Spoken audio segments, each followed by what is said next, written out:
Los Masái. Los Masái son un grupo étnico propio de personas seminómadas situado en Kenia y al norte de Tanzania. Los Masái son algunos de los grupos étnicos africanos más conocidos y esto es debido a su residencia cerca de los muchos parques de fuego en el África de Este y en sus propias costumbres y vestimentas. Hablan Ma, la cual es una lengua oriental, aunque las nuevas generaciones hablan inglés y suajili. La sociedad Masái es fuertemente regida en la naturaleza, en los hombres mayores que generalmente son ancianos jubilados, los cuales deciden asuntos importantes para cada grupo Masái. El pago con el ganado normalmente es para resolver ciertas cuestiones o dificultades. En la comunidad Masái, la importancia y posición social de un hombre se mide por la cantidad de animales e hijos que poseen. De hecho, a un hombre que cuente con menos de 50 vacas o cabezas de ganado se le considera un hombre pobre. La vida de un Masái es prácticamente igual a la que han llevado durante siglos sus antepasados. Su existencia se rige por la salida y la puesta del sol y el cambio de las estaciones. Los Masái son monoteístas, es decir, que adoran a un solo dios llamado Enkai o Engai. Los Masái creen que les pertenece todo el ganado de la tierra, la cual es una creencia que surge de un mito acerca de la creación. Dice que Dios tenía 3 hijos, a cada uno de los cuales obsequió un regalo. El primero recibió una flecha para cazar, el segundo una azada con guiará y el tercero un cayado para guiar al rebaño. Fue este último, según la tradición, quien se convirtió en el padre de los Masái. Las vacas son sagradas y por tanto lo son su tierra y todos los otros elementos concernientes a su ganado. El ganado les provee de todas las necesidades que ellos puedan tener, como pueden ser leche, yogur, sangre y carne para su dieta, cuero y pieles para su ropa. En sus canciones describen la hermosura de ciertos miembros de su rebaño y el afecto que les tienen. Los toros de grandes cuernos curvos son muy apreciados. Su vida cultural está llena de celebraciones. La versión Masái de los grupos de edad se dividen en varias fases, las cuales son infancia, guerrero menor o morán, guerrero mayor, adulto menor y adulto mayor. Cada generación de hombres constituye un grupo que pasa sucesivamente por cada grado de edad. Tras la circuncisión, los chicos se convierten en guerreros menores o morán. Al crecer, los jóvenes aprenden las costumbres y ceremonias que marcarán el paso de la infancia a la madurez, como los rituales de enfermedad, mala suerte, matrimonio y muerte. Los Masái creen que si no hacen tales ceremonias, incurrirán en maldición. Los muchachos, a medida que crecen, se va estrechando su relación con los varones de su generación. Una relación que durará toda la vida. Juntos dejarán de ser jóvenes inexpertos y se convertirán en guerreros que asumirán las tareas de proteger la casa, velar por el suministro de agua de la comunidad y defender el rebaño de animales salvajes y de ladrones. Los Masái son famosos por su valentía, siempre van acompañados de su lanza. Los padres instruyen a sus hijos en el conocimiento de las medicinas tradicionales y les enseñan los rituales tradicionales, que abarcan todo el aspecto de su existencia. Durante la etapa de guerrero menor o morán, se aprenden las tradiciones y se ejercitan en fuerza y valor, siendo estas las cualidades más importantes para el pueblo. Cuando tienen unos 30 años, los guerreros entran en la última fase de su transición a la madurez. Un rito muy importante en la vida Masái es la ceremonia de la edad adulta. Todo el grupo de edad dejará de ser guerrero para adquirir responsabilidades en la vida social del poblado.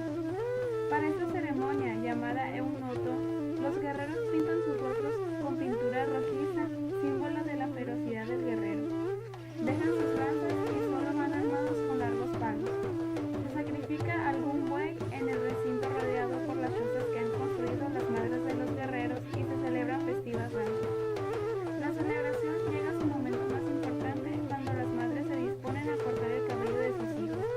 Este hecho simboliza que abandonan la condición de guerreros y que el vínculo materno se rompe para comenzar una nueva vida, tras lo cual un anciano les otorgará su primer consejo de adulto, el cual dice así: ahora que eres un adulto, arroja tus armas y en su lugar emplea la cabeza y la sabiduría. Ya iniciado en la etapa adulto, se les permite elegir una o varias esposas y aumentar su rebaño. Es posible que los padres arreglen el matrimonio de su hija mientras es una niña con un hombre que tenga un ganado suficiente para satisfacer el dote exigido por el padre. Por lo general, el elegido es mucho mayor que ella y tiene ya varias esposas. A los Masái no se les permite cortejar a mujeres cuando ellas no han realizado los rituales de iniciación. En cuanto a la danza, los Masái se agrupan para danzar, distribuyéndose en un círculo o una línea recta y comienzan a moverse cadenciosamente. Cuando se intensifica el ritmo, los pesados collares de cuentas de las muchachas golpean sus hombros al compás de la danza. Entonces, uno a uno, los guerreros Masái se sitúan en el centro o dan un paso al frente y dan espectaculares saltos verticales. Los cuerpos son rígidamente rectos, las manos pegadas a los costados, las rodillas juntas y un puñado de hierba fresca apretando bajo las axilas. Pueden seguir bailando y bailando hasta que todos se hallen exhaustos. La cultura rusa es un híbrido generado a partir de las costumbres propias de tantas civilizaciones que conforman a este gran estado multicultural y el resultado de su desarrollo durante varios siglos en la Segunda Guerra Mundial y otras guerras por territorio, estando fuertemente arraigada la cultura de los primeros eslavos orientales. El ruso es la lengua oficial de la Federación Rusa, es hablada por el 99% de sus habitantes y su uso está ampliamente extendido en muchas áreas adyacentes de Asia y Europa Oriental. Algunas subdivisiones de Rusia manejan idiomas adicionales al nacional. Rusia es un estado laico, la libertad de culto está garantizada por la Constitución. Según el Centro de Investigaciones Sociológicas de la Universidad Estatal de Monosov de Moscú, el 43.3% de los adultos se considera adherente a la Iglesia Ortodoxa rusa, mientras que el 50.6% se considera sencillamente cristiano. La cocina rusa deriva de una riqueza innumerable de platos, debido en primer lugar al carácter multicultural y en segundo lugar a la vasta extensión geográfica del país de Rusia. Sus fundamentos gastronómicos se asientan en la comida campesina de las poblaciones rurales, ubicadas en lugares caracterizados por un clima extremadamente frío. En esta gastronomía existe la abundancia de pescado, que generalmente es ahumado, aves de corral, gamu, setas, frutas del bosque y miel. Rusia es un país de gran extensión y culturalmente es muy diverso, con docenas de grupos étnicos y cada quien tiene sus propias formas de música folclórica. Durante el periodo de dominación soviética, la música fue sumamente analizada y cultivada dentro de ciertos límites de contenido e innovación. Después de la caída de la URSS en los años 1990, los estilos occidentales rock y pop se convirtieron en las formas musicales de mayor popularidad en el país. El ballet ruso es una compañía fundada en 1909. Causó sensación en Europa Occidental gracias a la gran vitalidad del ballet ruso comparado con el que se hacía en Francia en aquella época. Se convirtió en la compañía de ballet más influyente en el siglo XX y su influencia es de una manera u otra perdura hasta el día de hoy. Algo típico de Rusia son las muñecas matrioshka. Una muñeca matrioshka es una clase de juguete contenedor. Un conjunto de muñecas matrioshka consiste en una figura de madera que puede ser separada en piezas para descubrir otra figura del mismo tipo en el interior, repitiendo el procedimiento con la resultante y así sucesivamente. El número de figurillas anidadas es regularmente de 6 o más. Su forma es generalmente cilíndrica, rodeada en la parte superior y achatada en la base inferior. Estas muñecas no tienen extremidades excepto por aquellas en las que están pintadas.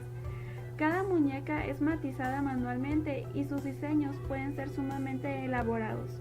Los modelos son ordinariamente sobre representaciones de campesinas con trajes típicos rusos, pero también pueden ser ejemplo sobre algunos cuentos de hadas o líderes soviéticos. En la sociedad rusa, la gente sonríe solamente cuando ve o saluda a una persona conocida, o está coqueteando, o realmente le divierte algo, o está muy alegre.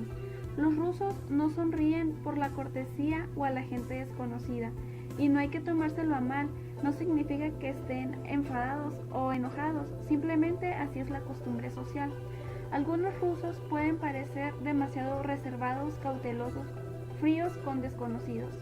También son así entre ellos mismos, no lo son solamente con los extranjeros, pero cuando ellos agarran confianza y se conocen mejor, pueden ser extremadamente abiertos, amistosos y generosos con sus nuevos amigos. Una costumbre social en Rusia es tomar el té. A un invitado en una casa rusa casi siempre le invitarán a comer o por lo menos a compartir un té o un café, que generalmente es acompañado de gran cantidad de bocadillos, dulces, tartas, pasteles, pastas o bombones. El té es la bebida más popular en Rusia. Es mucho más popular que el vodka y prácticamente todos los rusos lo toman muchas veces al día. Lo pueden tomar en casa, en el trabajo, después de cada comida, viajando en tren, entre otros lugares. Tomar el té es una de las costumbres rusas que son más comunes. Indonesia está ubicado entre el sureste asiático y Oceanía. Indonesia es el cuarto país más poblado del mundo. La cultura de Indonesia es el resultado de la mezcla de diferentes civilizaciones. Siendo hoy en día un país islámico, las creencias autóctonas, el hinduismo y el budismo de la India ejercieron una profunda influencia y han dejado una importante huella en la arquitectura y escultura del país.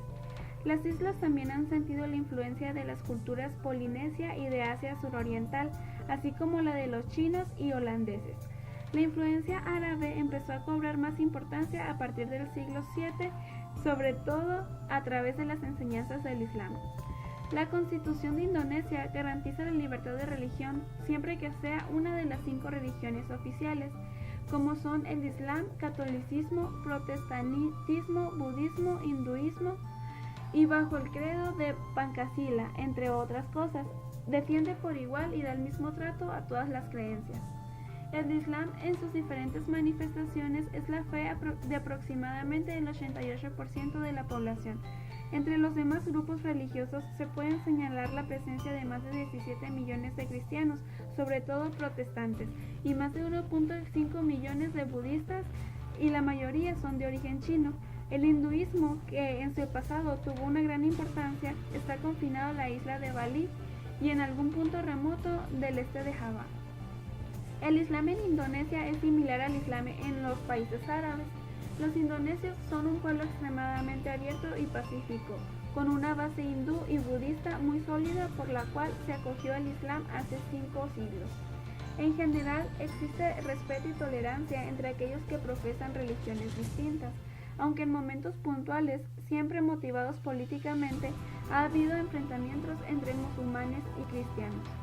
En Indonesia se hablan más de 100 idiomas, pero la lengua oficial y más hablada es el Bahasa Indonesia, de origen malayo. Fue durante mucho tiempo la lengua de los comerciantes de las ciudades costeras y posee elementos del chino, del indio, del holandés y del inglés. Según la legislación indonesia, la enseñanza es obligatoria desde los 6 años de edad. Aproximadamente el 74% de los indonesios de más de 15 años saben leer y escribir. En el archipiélago cultural de Indonesia abarca 18.000 islas, con su propia historia única y distintos temperamentos culturales y artísticos cada una.